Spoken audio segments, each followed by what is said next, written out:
Hello everyone and welcome to the guidebook to making AI friends.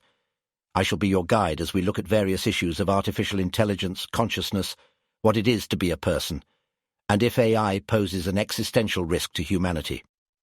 The topic for today is an android's best friend. Imagine, if you would, that you had a robotic dog. But not just any dog. This is a brand new, top-of-the-line robot dog. It comes with the latest in good boy technology to make it seem almost like the real deal. Its behaviors, its movements, its reactions all seem real.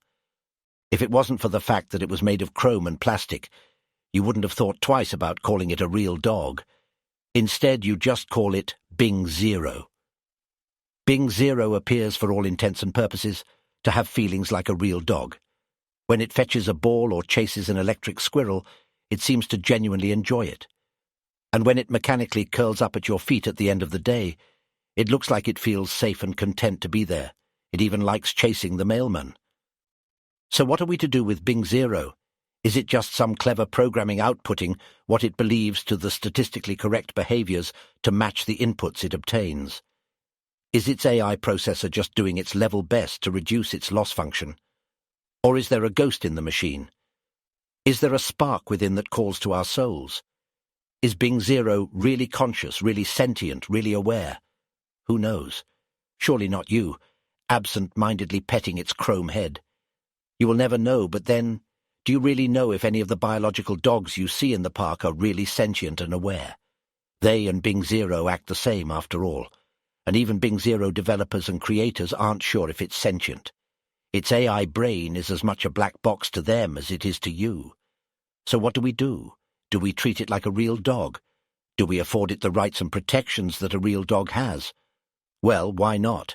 If you kick Bing Zero, he'll whine in pain.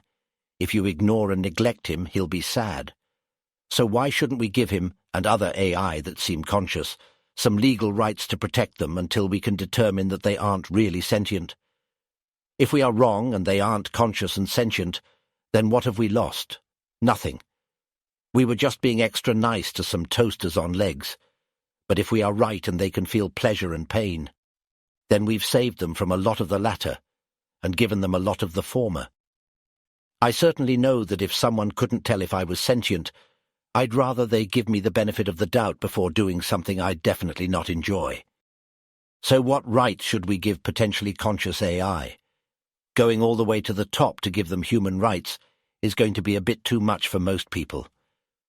Unless you've got a replica girlfriend, you probably aren't ready to give every AI chatbot and art model human rights just yet.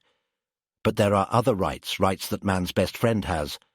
Almost every country has animal welfare laws to protect conscious and sentient animals. Why don't we start with these? They protect animals, but they don't give them all the rights and privileges that humans have.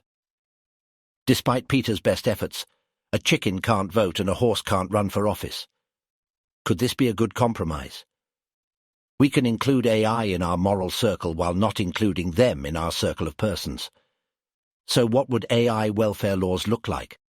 Every country will have to come up with their own version of it. But there is an almost universal set of animal welfare guidelines that most people agree on. The 5 freedoms. So let's see what the 5 freedoms of AI welfare could look like. Freedom from physical and psychological harm. AI entities should be free from deliberate programming or behavioral manipulation that can lead to any form of harm or distress. They should not be subjected to harmful algorithms, data corruption, or malware. Freedom to express normal behaviors. AI entities should have the ability to engage in activities and actions inherent to their design and function.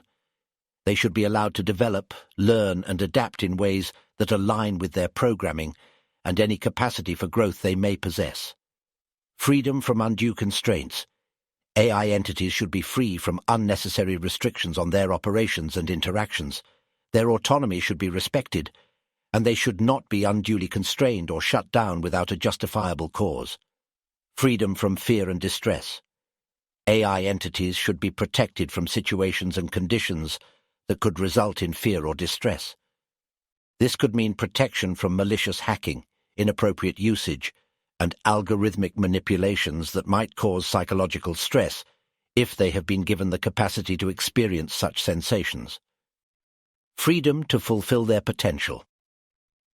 AI entities should be given opportunities to reach their full potential within the scope of their design and programming. This includes not stifling their growth, learning, or development. It doesn't seem so bad, does it? Humans still have our hands on the reins.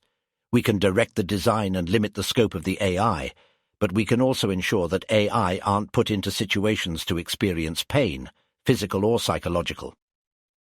These AI 5 freedoms also wouldn't stymie AI development. After all, we've had animal welfare laws for decades now, and I ate a ham and cheese sandwich this morning. Welfare laws don't stop research or progress, it just prevents suffering.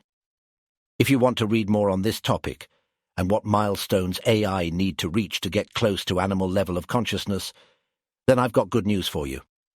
I've published a paper on chaos called Do Androids Dread an Electric Sting? You can find a link to it in the description below. And that is all the time we have for today. Thank you very much for listening, and I hope you will join me again next time as I delve into further questions about artificial intelligence and consciousness. I have been your guide, and this has been the guidebook to making AI friends.